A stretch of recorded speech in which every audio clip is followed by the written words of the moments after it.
A black woman delivered pizza to the wrong address. The man waiting was a Mafia boss. The rain hammered against Keisha's windshield like bullets, each drop exploding in a burst of silver before sliding down the glass. She squinted through the storm, her beat-up Honda's headlights barely cutting through the darkness that had swallowed Chicago whole. The digital clock on her dashboard glowed 11:47 p.m. in angry red numbers, mocking her with each passing minute. Just 3 more deliveries, she whispered to herself, gripping the steering wheel tighter. 3 more, and I can pay the electric bill. The pizza boxes in her passenger seat had gone from steaming hot to lukewarm an hour ago, but Keisha couldn't afford to care. Not when her landlord had already slipped 2 eviction notices under her door. Not when her mother's medication cost more than she made in a week.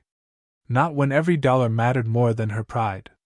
She pulled into what she thought was Maple Street, but the street sign was too weathered to read clearly. The GPS on her cracked phone screen flickered between searching for signal and a spinning wheel of death. Perfect. Just perfect. 1247 Maple Street. She read aloud from the delivery receipt, holding it close to catch the dim glow from her phone's flashlight. The address was scrawled in messy handwriting, the kind that made numbers look like hieroglyphics. The house she stopped in front of didn't look like any other house on the block she'd been to before. Hell, it didn't look like any house she'd ever seen, period. Massive iron gates stood slightly ajar, revealing a winding driveway that disappeared into shadows. Beyond the gates, she could make out the silhouette of what looked more like a fortress than a home, all sharp angles and towering walls that seemed to scrape the belly of the storm clouds above. Rich folks and their weird architecture, Keisha muttered, grabbing the 3 pizza boxes. The customer had ordered the works, 2 large pepperonis and 1 supreme, with extra cheese. $47.63, plus whatever tip her luck might bring. As she stepped out of her car, the rain immediately soaked through her thin Mario's Pizza jacket. The cold bit through the fabric like tiny needles, making her shiver as she jogged toward the gates. Her sneakers splashed through puddles she couldn't see, soaking her socks and making every step a soggy reminder of how much her life had become a series of small, daily defeats. The driveway seemed to stretch forever, lined with perfectly manicured hedges that looked like they cost more to maintain than she made in a month. Motion sensor lights flickered on as she approached, illuminating her path but somehow making the shadows around her seem darker, more menacing. That's when she noticed them. Men in dark suits stood at various points around the property, their faces hidden in shadow but their presence unmistakable. They moved with the kind of fluid precision that made Keisha's stomach clench. These weren't security guards from some rent-a-cop company. These were something else entirely. Maybe I should go back, she whispered to herself, but her feet kept moving forward. She couldn't afford to return with undelivered pizzas. Mario had made that crystal clear after the last time she'd gotten spooked by a customer's sketchy neighborhood. The front door was massive, solid oak with brass fixtures that probably cost more than her car. She raised her hand to knock, but before her knuckles could make contact, the door swung open with a silence that made her skin crawl. The man standing in the doorway was not what she expected. He was tall, maybe 6'3", with salt and pepper hair slicked back in a way that suggested both sophistication and danger. His suit was perfectly tailored, the kind that whispered money rather than screaming it. But it was his eyes that made Keisha's breath catch in her throat, dark, intense, and carrying the weight of someone who had seen too much of the world's ugliness. Those eyes swept over her with the efficiency of a scanner, taking in every detail from her soaked hair to her worn sneakers. But then something strange happened. The cold calculation in his gaze shifted, replaced by something that looked almost like shock. "I have a delivery for," Keisha began, but the words died in her throat as she noticed the gun in his hand. It wasn't pointed at her, not exactly, but it wasn't hidden either. It hung at his side like a natural extension of his arm, casual in the way that only came from years of familiarity. Behind him, she could see more men. They emerged from the shadows of what looked like the most expensive living room she'd ever glimpsed, their own hands reaching inside their jackets. The air suddenly felt thick, electric with a tension that made every nerve in her body scream danger. "Who sent you?" His voice was like aged whiskey, smooth but with a burn that came after. There was an accent there, something European that made even simple words sound like threats. "Nobody sent me," Keisha stammered, holding up the pizza boxes like they were some kind of shield. "I'm just delivering pizzas." Mario's Pizza on 5th Street? Someone ordered 3 large pizzas to this address. The man's eyes narrowed, and she watched as his finger moved closer to the trigger of his gun. This was it. This was how she was going to die. Shot in some rich guy's doorway while delivering pizza, her body probably fed to whatever exotic pets people like this kept in their basements. But then something impossible happened. The man's face went white. Not pale, white. Like he'd seen a ghost walking up his driveway carrying pizza boxes instead of chains. His hand, which had been steady as a rock despite holding a loaded weapon, began to tremble almost imperceptibly. "Madonna Santissima." He breathed, the words falling from his lips like a prayer. The gun slipped from his fingers, clattering to the marble floor with a sound that echoed through the vast entryway like a gunshot. The other men rushed forward, their own weapons now fully drawn and pointed in her direction, but he held up a hand to stop them. Never once did his eyes leave her face. "Sir?" one of them called, confusion clear in his voice. "Should we?" "No," the word came out sharp, final. "Nobody touches her." Keisha stood frozen in the rain, pizza boxes growing heavier in her arms as water dripped from her hair onto the cardboard. She didn't understand what was happening, but she could feel it, the shift in the air, the way danger had suddenly transformed into something else entirely. Something that might have been wonder or terror or both. "You," he said, pointing at her with a shaking finger. "You cannot leave." "I'm sorry, what?" Keisha blinked water from her eyes. "Look, I think there's been some kind of mistake. I'm just trying to deliver these pizzas and go home. I don't know what's going on here, but I don't want any part of it." "There has been no mistake," he said, stepping aside to let her into the house. It wasn't really a request. "Come inside. Now." The men around him exchanged glances, their confusion evident even to Keisha. Whatever was happening, it wasn't part of their usual routine. This was improvisation in a world where everything was usually planned down to the smallest detail. "I really should get back," Keisha said, taking a step backward. "My boss is expecting me to finish my deliveries and return the car. If I'm late, your boss will be compensated for your time." He pulled out a roll of cash thick enough to choke a horse and peeled off several $100 bills. "This should cover any inconvenience." Keisha stared at the money. It was more than she made in 2 weeks. More than enough to pay her rent, her mother's medication, and maybe even fix the rattling noise her car had been making for the past month. But taking it felt like crossing a line she couldn't uncross. "I don't understand what's happening here," she said slowly. "But I know I should leave. Right now. You look exactly like someone I used to know," he said, his voice carrying a weight that seemed to press down on everything around them. "Someone who died because of me. And until I understand why fate has brought you to my door, carrying pizza like some kind of cosmic joke, you are not leaving this house." The way he said it, not cruel, but absolutely certain, made Keisha realize that her choice had already been made for her. Whatever this was, whatever had just happened, her ordinary life of pizza deliveries and unpaid bills had just taken a sharp left turn into something that felt like a different universe entirely. As she stepped across the threshold, the massive door closed behind her with the finality of a coffin lid. The sound echoed through the marble entryway, and Keisha couldn't shake the feeling that she had just walked through a doorway that led somewhere she might never return from. The last thing she saw before the doors shut completely was her Honda, sitting alone in the rain, its hazard lights blinking like a distress signal that no one would ever answer. Inside the mansion, silence stretched like a held breath. Keisha stood dripping on marble that probably cost more than her apartment's yearly rent, clutching pizza boxes that suddenly felt absurd in this world of crystal chandeliers and oil paintings that looked older than America itself.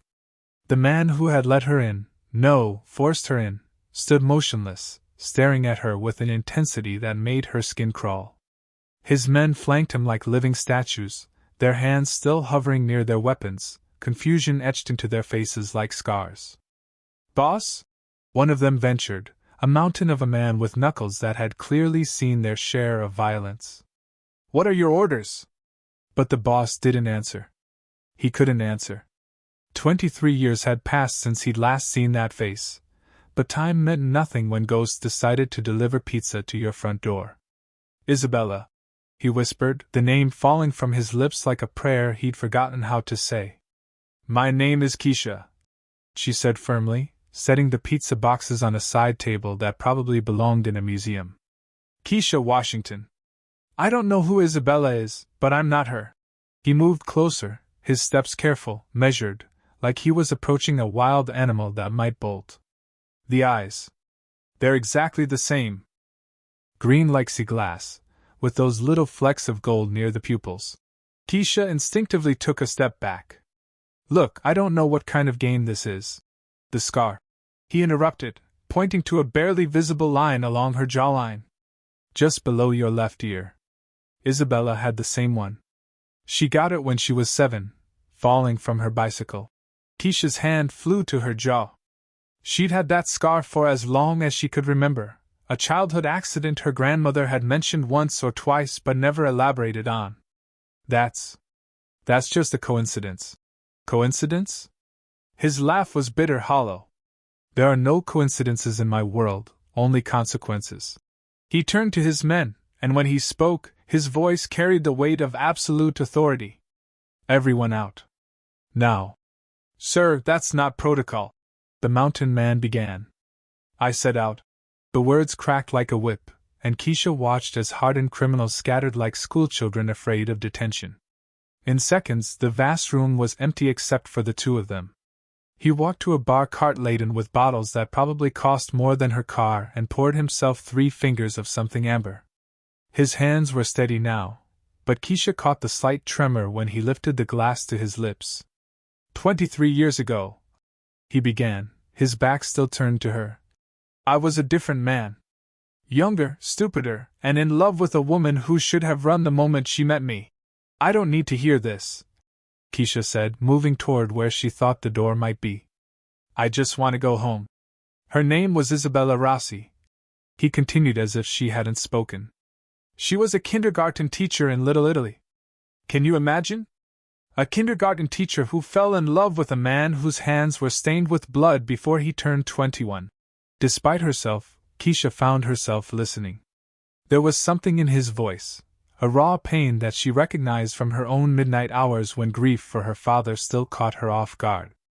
"I tried to keep her out of my world," he said, turning to face her. "I bought her a little house upstate, far from Chicago, far from my business. I thought I could compartmentalize my life. Be a monster during the week and a man who deserved love on weekends." He drained his glass and poured another.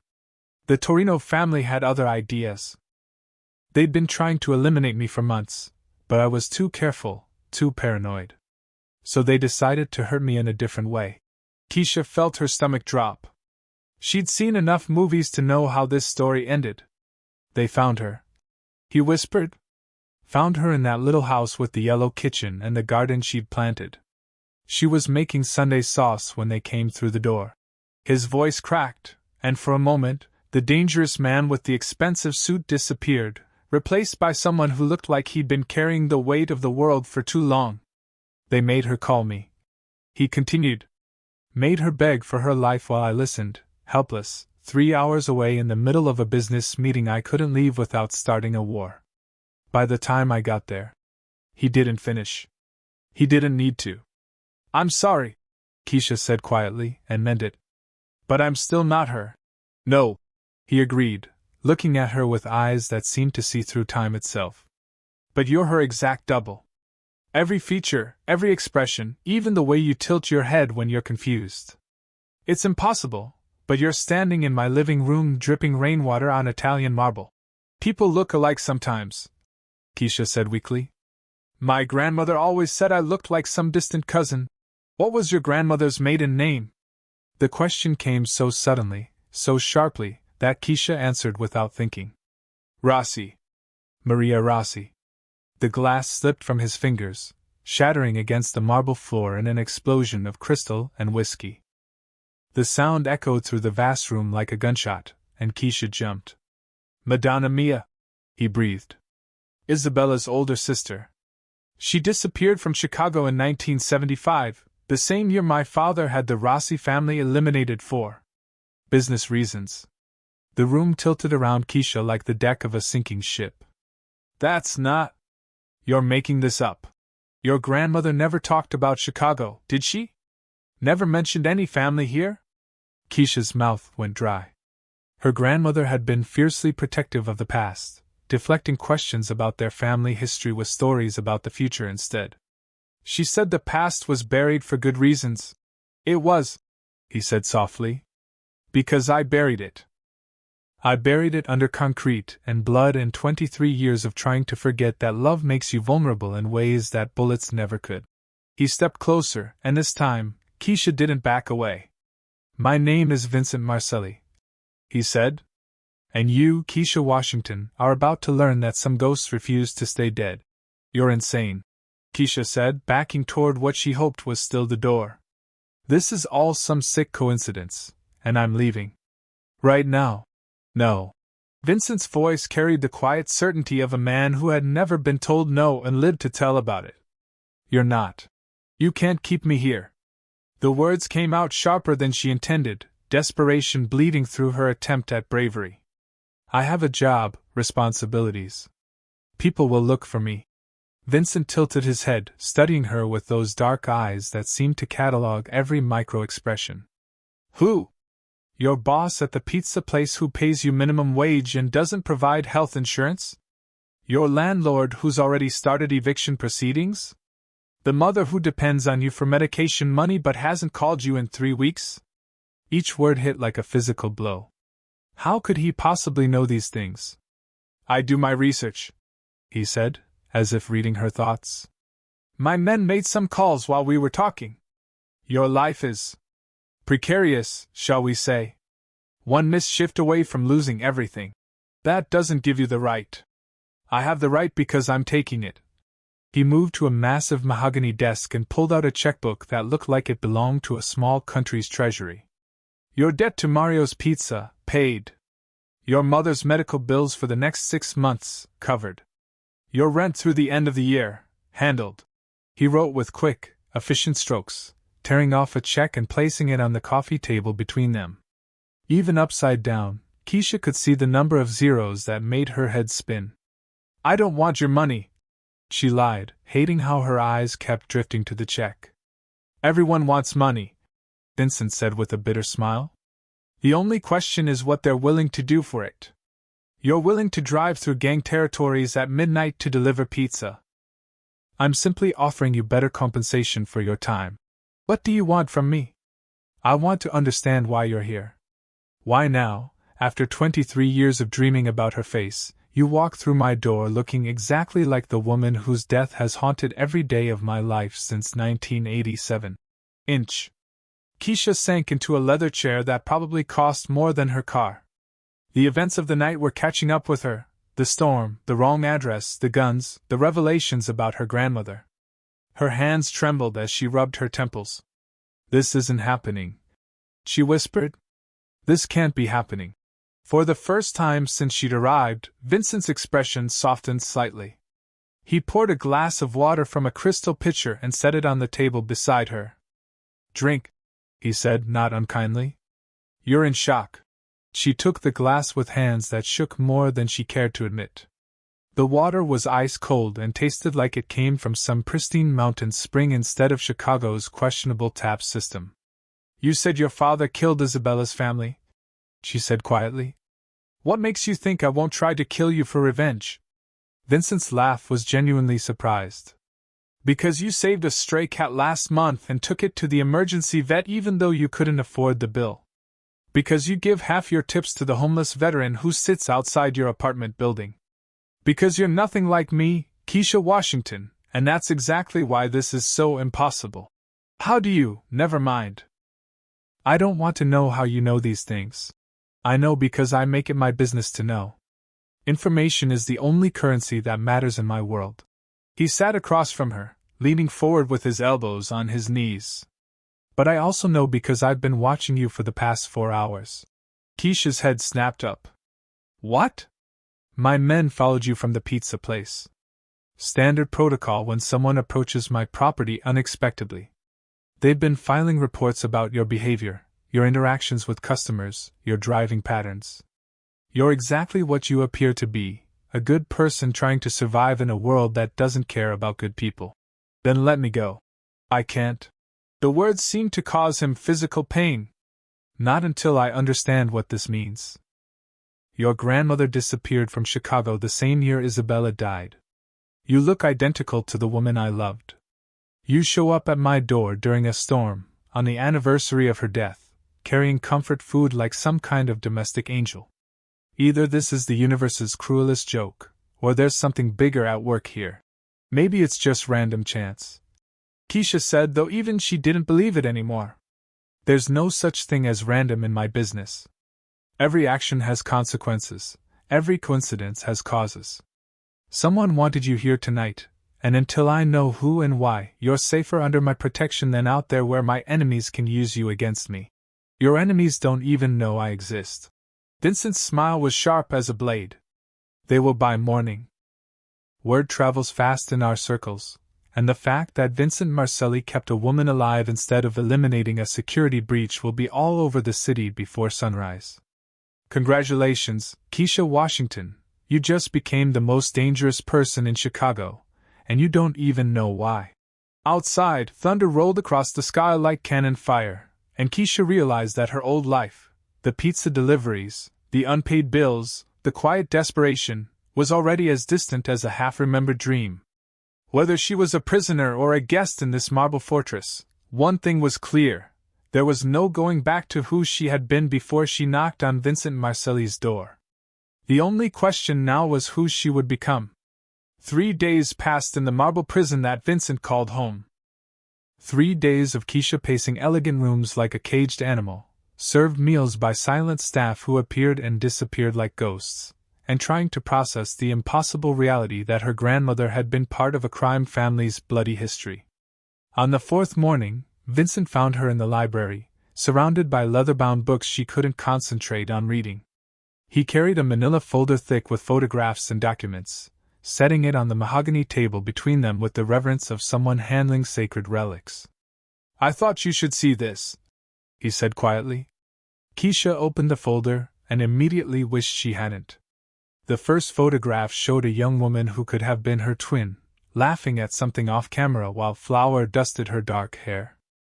The resemblance was so perfect it made her stomach lurch. "Isabella at 24, Vincent said, his voice thick with memory. "She was making bread in our kitchen upstate.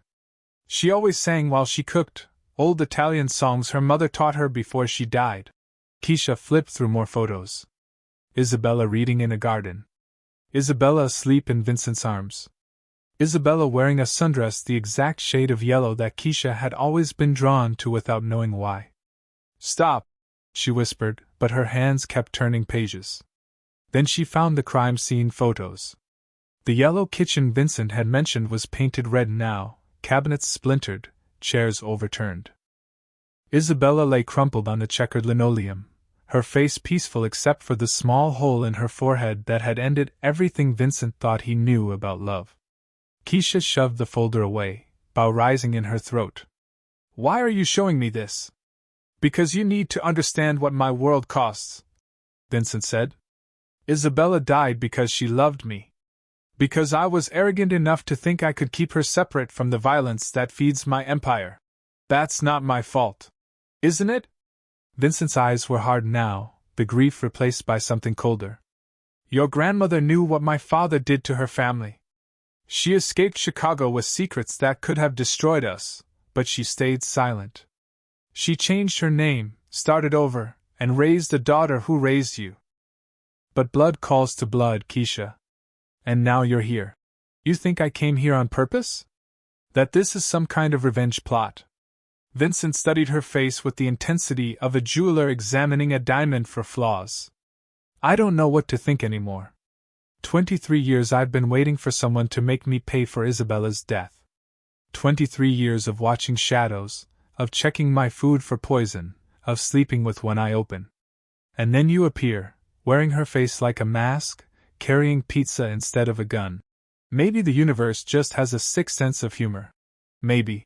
He picked up another photograph from the folder, this one showing a man in his 30s with Vincent's eyes and a harder smile.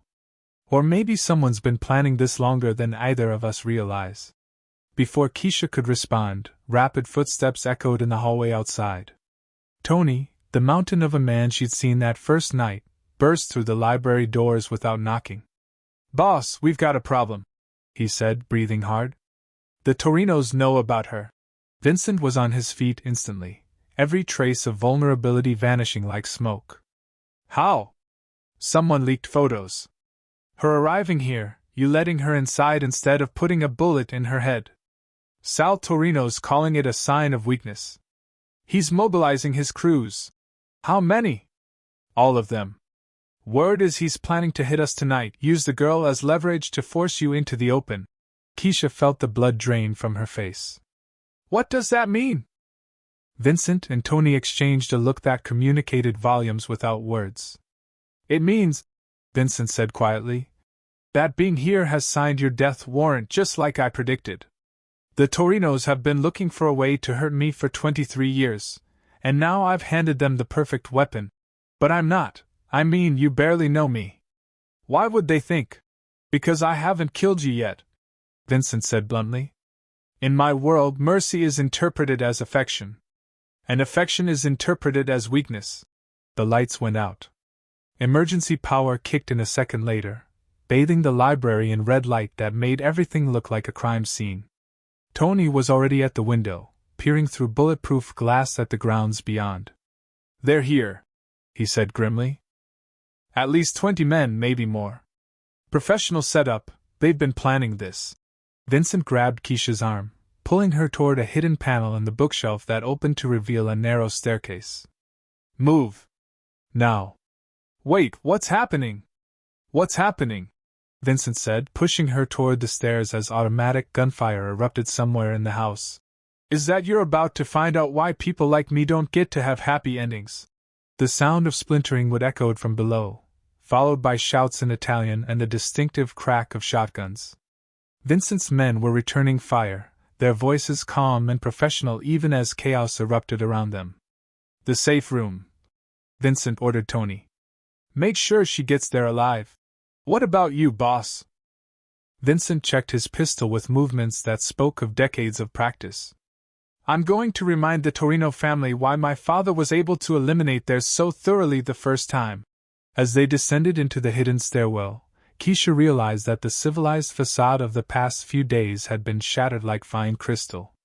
She was no longer a guest in Vincent Marcelli's world, she was a participant in its violence, whether she wanted to be or not.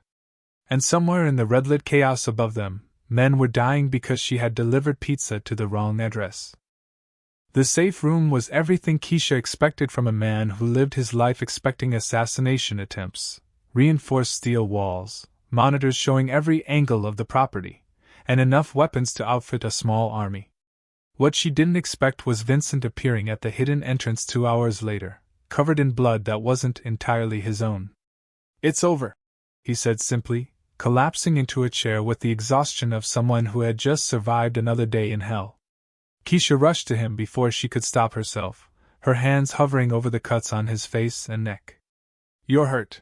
I've been hurt worse." His voice was flat, emotionless, but she caught the slight wince when he moved his left arm. "The Torinos won't be a problem anymore. At least, not their current leadership. You killed them. I protected what's mine." He looked at her then, really looked at her, and something shifted in his expression. "Including you?" Over the following weeks, something changed between them. The immediate danger had passed, but Vincent didn't release her back to her old life. Instead, he began to let her see glimpses of the man behind the legend. It started small. The morning she found him in the kitchen at dawn, standing over the stove in a white t-shirt and jeans, making what smelled like the most incredible breakfast she'd ever encountered. You cook? She asked, surprised to find this domestic side of him. Isabella taught me, he said without turning around. She said a man who could kill but couldn't feed himself was only half-formed. He plated eggs Benedict with the precision of a surgeon. I haven't cooked for anyone since she died. Why now?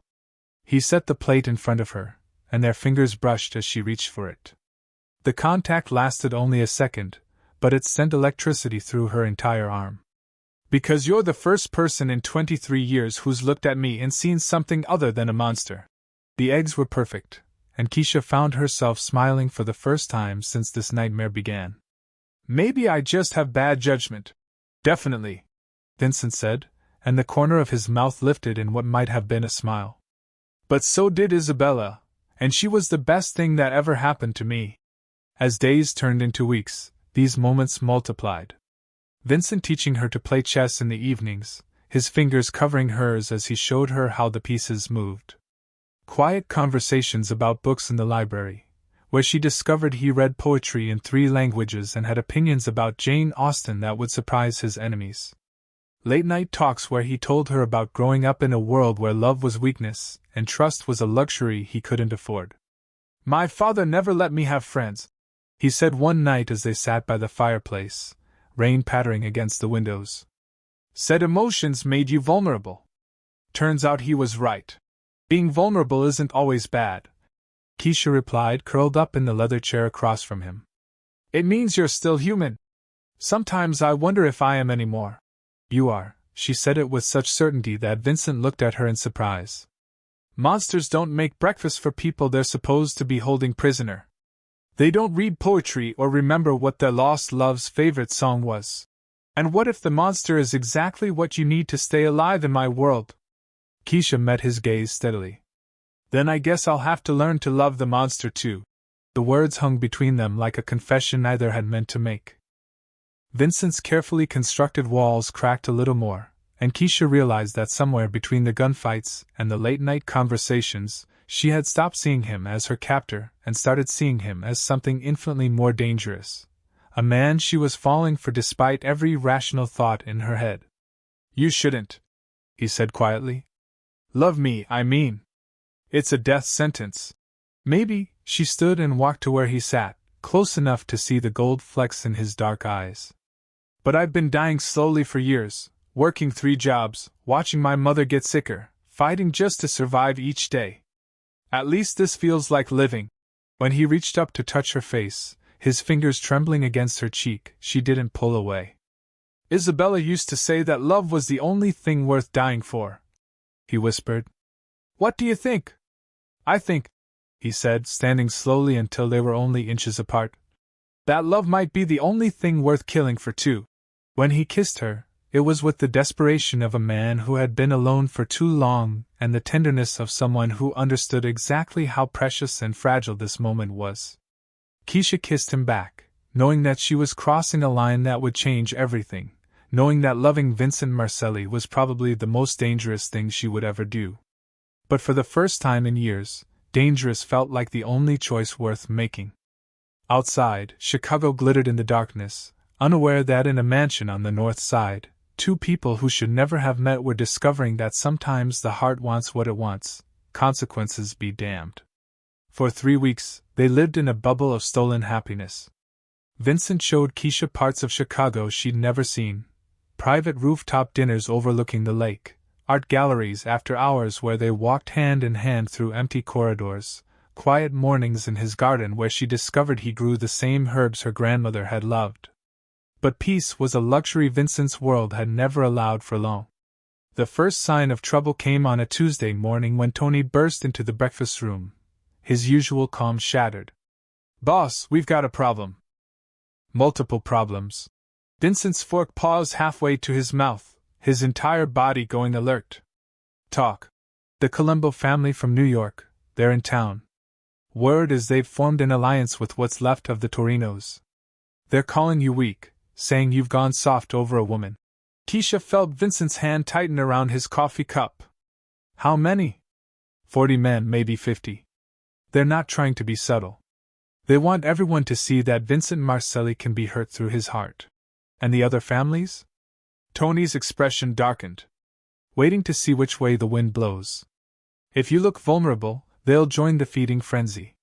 If you show strength, they'll fall in line. Vincent pushed back from the table, already switching into the cold, calculating man Keisha had met that first night. Double the security. No one gets within 6 blocks of this house without us knowing about it. Already done. But boss, Tony glanced at Keisha, then back to Vincent. They're not planning to hit the house. What do you mean? They know you'll be expecting that. Instead, they're going to force you to come to them. Tony pulled out his phone, showing them a grainy surveillance photo. They grabbed her yesterday. The photo showed a middle-aged black woman being dragged into the back of a van, her face twisted in terror. Keisha's blood turned to ice water. Mama, she whispered. Vincent was on his feet instantly. When? Yesterday afternoon, outside the dialysis center.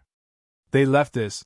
Tony handed over a blood-stained envelope with Vincent's name written in elegant script. Vincent tore it open, his face growing darker with each word he read. When he finished, he crumpled the letter and threw it against the wall with enough force to leave a dent in the plaster. What does it say? Keisha demanded. They want to meet. Neutral ground, the old warehouse district down by the docks. Come alone, or they start sending pieces of your mother back to us. Keisha felt the room tilt around her. Her mother, who had never hurt anyone in her life, who spent her days volunteering at the church when she wasn't too sick, who still called Keisha every Sunday to make sure she was eating enough. Her mother was going to die because Keisha had fallen in love with a man whose world devoured everything good it touched. I have to go, Vincent said, already moving toward the door. No, Keisha grabbed his arm. It's obviously a trap. Of course it's a trap. But it's a trap I have to walk into, because the alternative is letting them kill an innocent woman to hurt me. His voice was gentle, but his eyes were already distant, calculating odds and angles. I should have seen this coming. I should have protected her the moment I decided to keep you here. This isn't your fault. Everything that happens in my world is my fault. He cupped her face in his hands, studying her like he was trying to memorize every detail. I'm going to get her back, Keisha. I promise you that. And what if you don't come back? Then Tony will make sure you disappear. New identity, new life, somewhere they'll never find you. I don't want a new life. I want this one. I want you. Vincent kissed her then, hard and desperate, pouring 23 years of loneliness and 3 weeks of impossible love into a single moment. When he pulled away, his forehead rested against hers. Ti amo, he whispered in Italian. I love you. And that's exactly why I have to go. 3 hours later, Keisha watched from the mansion's highest window as Vincent's convoy disappeared into the Chicago night. 20 cars filled with armed men, heading toward what everyone knew was almost certainly a suicide mission. The warehouse district was a perfect killing ground, isolated, full of blind spots, and surrounded by water on 3 sides. The Columbos had chosen their battlefield well. They weren't just planning to kill Vincent. They were planning to humiliate him first, to prove that love had made him weak and careless. What they didn't know was that love had also made him desperate. And a desperate Vincent Marcelli was the most dangerous thing in Chicago. As the taillights faded into the distance, Keisha pressed her palm against the bulletproof glass and whispered a prayer to a god she hadn't spoken to in years. Because somewhere in those dark warehouses, the 2 people she loved most in the world were about to become pawns in a game where mercy was weakness and love was a liability that got people killed. The war had begun, and Keisha was helpless to do anything but wait and hope that when the smoke cleared, there would still be something left to fight for. The phone call came at 3:17 a.m. Keisha had been pacing the marble floors for 6 hours, wearing a path between the windows and the bar where Vincent kept his expensive whiskey. Tony sat in the corner, his usual mountain-like composure cracked by worry lines that made him look older than his 45 years. When his phone buzzed, they both jumped. Yeah, Tony answered, putting it on speaker without being asked. It's Marco, came the voice, rough with exhaustion and something that might have been grief. We got them. Both the woman and the boss. But what? Tony's voice was sharp enough to cut glass. We lost 8 men. Good men. And the boss. He took 3 bullets. He's alive, but barely. Keisha's knees gave out. She found herself on the floor without remembering how she got there, the marble cold against her palms as she struggled to breathe. Where are you? Tony demanded. Mercy General. Emergency surgery. Doc says the next 6 hours will tell us everything. The hospital smelled like disinfectant and broken dreams. Keisha sat in an uncomfortable plastic chair, her mother's head resting on her shoulder as they waited for news. Her mother, alive, relatively unharmed except for rope burns on her wrists, and a fear in her eyes that would probably never fully fade. You should have told me, her mother whispered for the 10th time. About him, about all of this. I could have been more careful. I didn't know, Keisha replied, stroking her mother's graying hair. I didn't know any of this would happen. But that wasn't entirely true, was it? She had known, on some level, that loving Vincent Marcelli came with a price. She just hadn't expected other people to pay it for her. Dr. Sarah Chin emerged from the surgical wing at dawn, her scrubs stained with blood that made Keisha's stomach lurch. The doctor's face was professionally neutral, but Keisha had learned to read the subtle signs of exhaustion and stress. He's stable, Dr. Chin said without preamble. 2 bullets we were able to remove without major complications. The third 1 inch. She paused, consulting her tablet. It's lodged near his spine. Operating would be extremely risky. We're keeping him sedated while we monitor for swelling. Will he walk again? Tony asked the question Keisha couldn't voice. Too early to tell. If the swelling goes down and there's no permanent nerve damage, possibly. If not, she didn't finish the sentence. She didn't need to. Vincent looked smaller in the hospital bed, surrounded by machines that beeped and hummed with mechanical life. His face was pale beneath the bandages, and his breathing was too shallow, too careful. But he was alive. Keisha pulled a chair close to his bedside and took his hand, careful to avoid the 4 lines and monitoring wires. I'm here, she whispered. We're both here.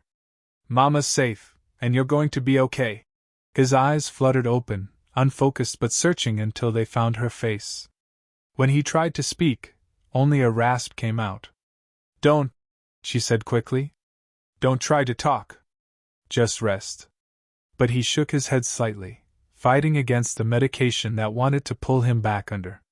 His lips moved, and she leaned closer to hear. Ti amo, he breathed.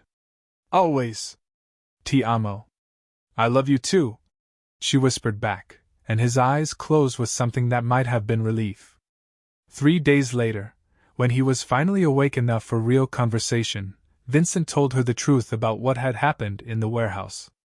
It was a massacre, he said, his voice still rough from the breathing tube. They had 40 men. We had 20. The math should have been simple. But I wasn't thinking like a businessman anymore. I was thinking like a man in love whose family had been threatened. His dark eyes found hers. I made choices I would never have made before you. Reckless choices.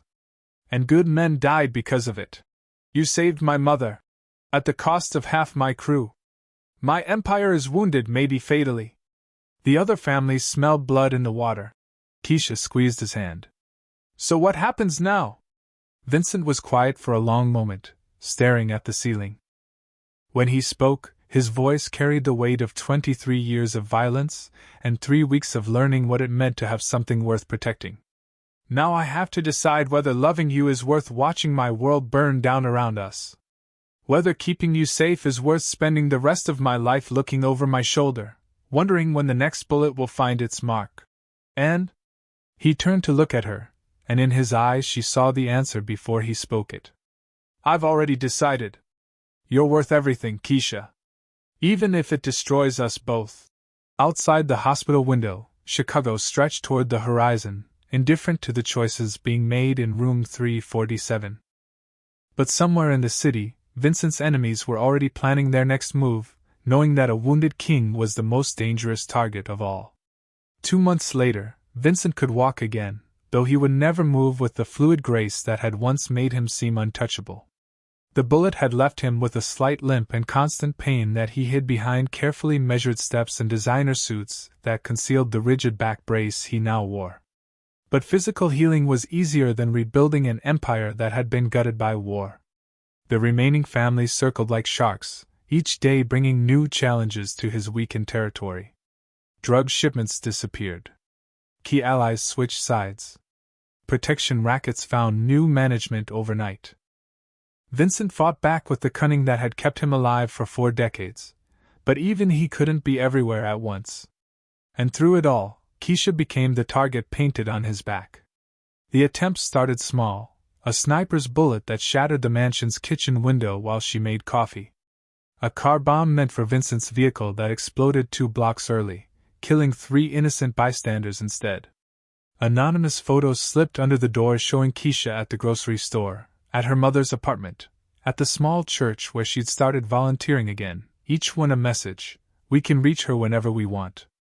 This has to stop, Keisha said one evening as Vincent's men swept the house for the 3rd time that week, looking for listening devices and explosive surprises. People are dying because of me. People are dying because I have enemies, Vincent corrected, but his voice lacked conviction. They both knew the truth. Before Keisha, Vincent had been untouchable because he had nothing left to lose. Love had given him weakness, and weakness was a luxury his world had never tolerated. The final blow came on a Tuesday that started like any other. Tony burst into Vincent's office with a face that had gone corpse pale. "Boss, you need to see this." The video was grainy, shot from a distance, but clear enough to make Vincent's blood turn to ice. It showed Keisha leaving her mother's dialysis appointment, walking across the parking lot with the careful awareness of someone who had learned to expect danger.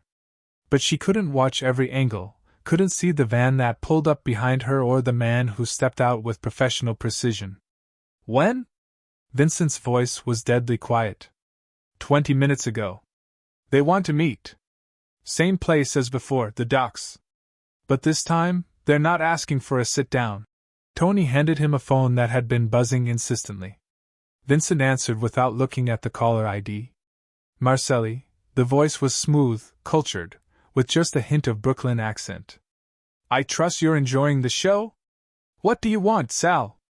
"I want you to remember what happened to the last woman who loved you. I want you to understand that this time, there won't be a quick bullet to the head. This time, we're going to take our time." Vincent's grip on the phone was tight enough to crack the plastic casing. "Name your terms." "There are no terms. You've been a cancer on this city for 23 years, and it's time for surgery. But here's what I'm willing to offer: if you disappear tonight, if Vincent Marcelli simply ceases to exist, the girl lives. New identity, new life, far away from Chicago. You never contact her again, never see her again, never even think about her again. Do that, and she gets to grow old and gray in peace. And if I refuse? Then tomorrow, you'll watch her die the same way you watched Isabella die. Except this time, you'll know it was your choice." The line went dead. Vincent sat in silence for a long time, staring at the phone like it held answers to questions he didn't want to ask. Finally, he looked up at Tony, who had been waiting with the patience of a man who understood that some decisions couldn't be rushed. "Set it up," Vincent said quietly. "Boss? My death. Make it public, make it convincing.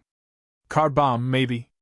Something that leaves enough pieces for DNA but not enough for anyone to question the results. Sir, there has to be another way." "There is no other way."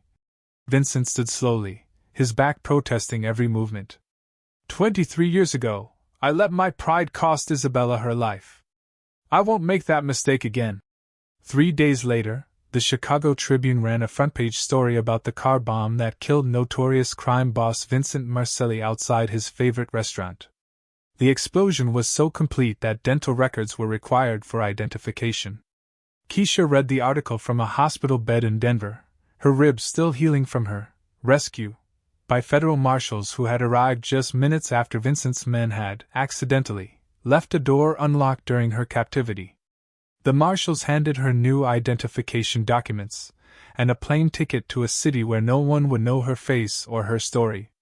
She never learned that Vincent had watched her board the plane from a wheelchair in the airport's security office, his face hidden behind bandages that disguised a man who had undergone enough plastic surgery to become someone else entirely.